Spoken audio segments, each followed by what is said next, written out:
Les bendiga, mis amados hermanos, un gustazo, una alegría saludarlos. Hoy sábado 23 de marzo estamos en la serie Siervo Sufriente. El devocional de hoy se titula Tu costado sigue abierto, su costado sigue abierto. Es el día 19 y voy a dar crédito a quien crédito merece, porque el título de este devocional lo he sacado del título de una canción, quizá una de mis canciones favoritas, escrita y cantada por uno de mis cantantes cristianos favoritos, el cantante y pastor español Marcos Vidal, que escribió una canción que me parece una canción bellísima, profundísima. Así es, Marcos Vidal, por eso es de mis favoritos, porque no solamente es buen músico y compone músicas hermosas, sino sus letras tienen contenido profundo y verdadero. No son letras superficiales, son letras que te hacen pensar. Creo que por eso a alguna gente no le gusta, porque son letras que te hacen pensar. Y escribió una canción que se llama Su costado sigue abierto, y es una poesía hermosa que toma la metáfora del sufrimiento de Jesús, eso que ustedes y yo hemos estado hablando por los últimos 19 días, y es una realidad que cuando Cristo Jesús fue crucificado, su costado fue traspasado. ¿Recuerdan ustedes esa imagen de Jesús en la cruz y su costado traspasado por una lanza? Y Marcos Vidal utiliza esa realidad, ese hecho, para utilizarlo metafóricamente, para hablar de la condición humana, del sufrimiento de la humanidad. Déjenme les canto un pedacito de esta canción que dice así. Tu costado sigue abierto mientras gira el mundo y la voz de un niño llora mientras pasan los segundos y las horas y una nave explora Marte y se muere el tercer mundo y el planeta se calienta. Y en la esquina se nos muere un vagabundo, mientras duerme y sigue abierto tu costado. Y tu sangre está fluyendo, porque no has cicatrizado, porque aún hay sufrimiento.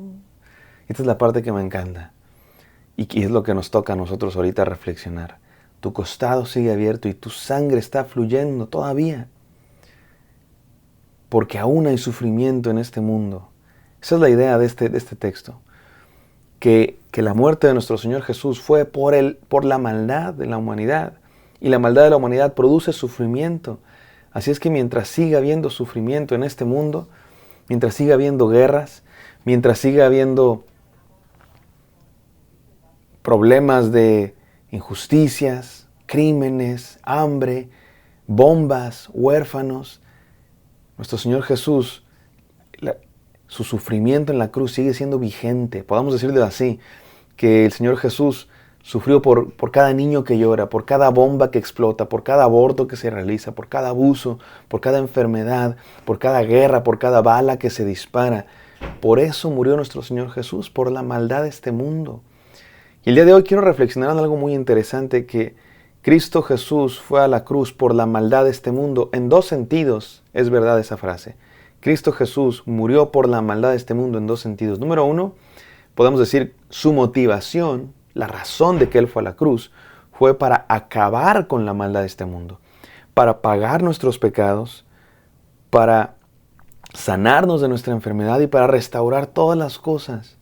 El amor de Dios, la justicia de Dios mostrada en la cruz del Calvario tiene como propósito nuestro perdón individual, pero no solo nuestro perdón individual, sino la restauración de todas las cosas. Es la obra de Dios en este mundo, curando la enfermedad de este mundo para sanarnos. Y algún día completará esa obra. La empezó en la cruz y algún día la completará cuando Él venga. Mientras tanto, no ha sido completada, por eso sigue habiendo sufrimiento. Y por eso Él fue a la cruz del Calvario. Pero también Él fue a la cruz por la maldad de la humanidad en otro sentido. No solamente fue la causa, también fue el medio. ¿A qué me refiero? Con que en ese día, cuando Cristo Jesús fue crucificado, hubo un despliegue de maldad terrible, un despliegue de maldad como nunca antes se había visto. La gente burlándose de Jesús, escupiéndole en el rostro, gritándole cosas, latigando su espalda, azotando su cuerpo, poniendo una corona de espinas, burlándose de él, clavando sus manos y sus pies en la cruz del Calvario, al hombre más hermoso que ha existido, al hombre más justo, más santo, al más inocente de todos los hombres, al único inocente por completo que ha pisado este planeta Tierra. Dios con nosotros, el Verbo hecho carne, el Salvador del mundo, está siendo lacerado por nuestra maldad. En dos sentidos por nuestra maldad. Uno, por tomar nuestro lugar en la cruz, y en otro sentido, porque somos malos. Porque la humanidad vio al Hijo de Dios y en vez de recibirlo como rey, lo crucificaron. Hubo un despliegue de maldad tremendo. ¿Y qué hacía Jesús? Pedía perdón por aquellos que lo maltrataban. Cuánta muestra de amor. Murió por nuestros pecados en dos sentidos. En nuestro lugar, pero también porque fuimos malos con él, la humanidad entera. Vamos a leer por última vez Isaías 53:8 después de esta larguísima introducción y meditar en la palabra de Dios. Gracias, Señor, porque día con día nos hablas. Señor, permite que esta palabra llegue a lo profundo de nuestro corazón. En nombre de Jesús. Amén. Amén, amados. Vamos a leer Isaías 53:8 que dice así. Por cárcel y por juicio fue quitado y su generación, ¿quién la contará? Porque fue cortado de la tierra de los vivientes y por la rebelión de mi pueblo fue herido. Les leo la Nueva Traducción Viviente. Al ser condenado injustamente se lo llevaron. A nadie le importó que muriera sin descendientes ni que le quitaran la vida a mitad del camino. Pero lo hirieron de muerte por la rebelión de mi pueblo. Aquí está el tema. ¿Por qué lo hirieron de muerte al siervo sufriente? Por la rebelión de mi pueblo. En dos sentidos. Para tomar el lugar de los pecadores, pero también porque la gente es mala y lo crucificó. ¿Qué nos enseña esto, mis queridos hermanos? Para ir a las enseñanzas del día de hoy, quiero remitirme a un texto en la Biblia del Nuevo Testamento donde se recuerda esta escena del siervo sufriente en Isaías 53. Se trata de la plática entre Felipe, el diácono, y el eunuco etíope. Un eunuco etíope era un funcionario de gobierno. Ese eunuco significa que lo han mutilado de su sexo. Precisamente eso hacían con las personas que escogían para ser parte del gobierno, para que no hubiera problemas de ningún tipo, sino que fueran gente, digamos que leales, sin ningún tipo de impulsos sexuales. Esa es la realidad. Y entonces este era un funcionario de gobierno, tenía una posición alta en el gobierno de Etiopía. No sabemos mucho del reino etíope en esta época, pero probablemente este eunuco etíope era creyente en el Dios de los judíos y había ido a Jerusalén a celebrar la fiesta y iba de regreso a su casa. Y dice la Biblia que iba leyendo el rollo del profeta Isaías, pero no entendía lo que estaba leyendo, no entendía el significado. Y le dice a Elías, ¿cómo podré entender si nadie me enseña? Y le rogó a Felipe que subiera y se sentara con él para que le leyera el pasaje de las Escrituras. Y era el que ustedes y yo estamos estudiando, Isaías 53, 8 y 9, que dice así: como oveja a la muerte fue llevado, y como cordero mudo delante del que lo trasquila, así no abrió su boca. En su humillación no se le hizo justicia, mas su generación, ¿quién la contará? Porque fue quitada de la tierra su vida. Respondiendo el eunuco, dijo a Felipe, te ruego que me digas, ¿de quién dice el profeta esto? ¿De sí mismo o de algún otro? El eunuco no está entendiendo de quién está hablando, de qué se trata esta parábola, de qué se trata este poema. Y dice la Biblia en el versículo de Hechos 30:35. Entonces Felipe, abriendo su boca y comenzando desde esta escritura, le anunció el evangelio de Jesús. Me encanta este pasaje de Hechos 8:30 al 35, porque es exactamente lo que ustedes y yo estamos haciendo. En ese encuentro entre Felipe y el eunuco, Felipe toma este pasaje, Isaías 53, y le enseña el evangelio al eunuco etíope. Es exactamente lo que ustedes y yo venimos haciendo hace 20 días. A partir de este poema del siervo sufriente, estamos reflexionando sobre el evangelio. ¿Y cuál es el evangelio? Precisamente que Cristo Jesús vino a este mundo para solucionar nuestro problema. Él sufrió en la cruz, su costado fue abierto para que de su costado surgiera vida, sanidad, restauración para todos aquellos, mis queridos hermanos, que lo necesitamos. Este es el mensaje del evangelio. Déjenme, resumo el mensaje del evangelio en 30 segundos. El mensaje del evangelio es que Dios creó un mundo bueno, hermoso. Dios tiene un plan para la humanidad, por eso creó este universo tan hermoso y puso al ser humano en este universo para vivir a plenitud, para tener una relación con Él. Pero ese plan se corrompió cuando el pecado entró en la humanidad. Y el pecado vino a este mundo y el pecado corrompió este mundo y por eso hay tanta violencia, maldad. Y todo lo que ustedes y yo sabemos y vemos en las noticias. Las guerras, las violencias, las injusticias, los crímenes y todo lo que existe. Dios prometió que haría algo para resolver ese problema.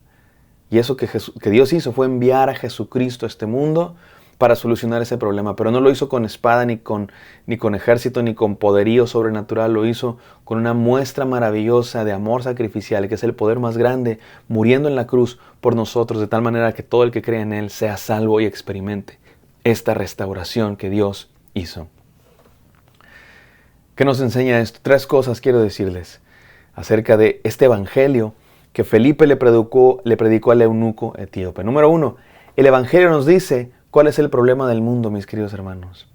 Ver a Cristo Jesús en la cruz, ver su costado abierto, nos dice que este mundo tiene un problema. Este mundo tiene un problema, se llama pecado, se llama maldad. Y ese es el problema más grave de la humanidad, el pecado. Número 1, el evangelio nos dice que tenemos un problema. Número 2, el evangelio nos dice cuál es la cura para ese problema. La cura para ese problema no son gobiernos políticos, no son marchas en el centro, no son ideologías, no es ningún tipo de esquema político, capitalista, socialista, no es ninguna filosofía. Hay muchas cosas que pueden atacar los síntomas de este problema, ¿no? Hay ciertos gobiernos que hacen cosas buenas y reparten despensas y ayudan a la justicia y a las leyes y todas esas cosas que hacemos los seres humanos según nosotros tratando de cambiar el mundo. Algunas de ellas no sirven para nada, otras sirven para un poco, pero el punto es que ninguna ataca el problema, todas atacan el síntoma. Porque el problema es algo más profundo, el problema es el pecado. Y para el pecado la cura no es un sistema político, no es una ideología, no es una filosofía, es una persona que sacrificó su vida por nosotros, se llama Cristo Jesús, es la sangre de Cristo derramada, es el costado abierto del siervo sufriente, que a partir de su sufrimiento nace salvación. Por eso, número 3, el evangelio nos invita a participar de la solución, nos invita a ser parte de la solución, no a ser parte del problema. El costado abierto de Cristo Jesús es una invitación a ser parte de esa obra sanadora que está haciendo Dios sobre este mundo. ¿Cómo somos parte de esa solución? Creyendo en Él y viviendo esta nueva realidad que Él vino a inaugurar. Repito las enseñanzas de hoy. El evangelio nos dice cuál es el problema del mundo. El evangelio nos dice cuál es la cura al problema. Y el evangelio nos invita a participar. Tiene que ver con que el problema es el pecado, la solución es la sangre de Cristo, el sufrimiento de Cristo y la invitación es a creer en Él. Te invito a que creas en Él. Vamos a orar. Gracias, Padre Santo, por este devocional. Gracias por tu sacrificio en la cruz que nos regala una nueva realidad de la cual podemos ser parte si creemos con todo nuestro corazón. En el santo nombre de Cristo Jesús oramos. Amén. Amén, queridos. Espero que este devocional haya sido de bendición para ustedes. Me encantaría encontrarlos el día de mañana. Bendiciones.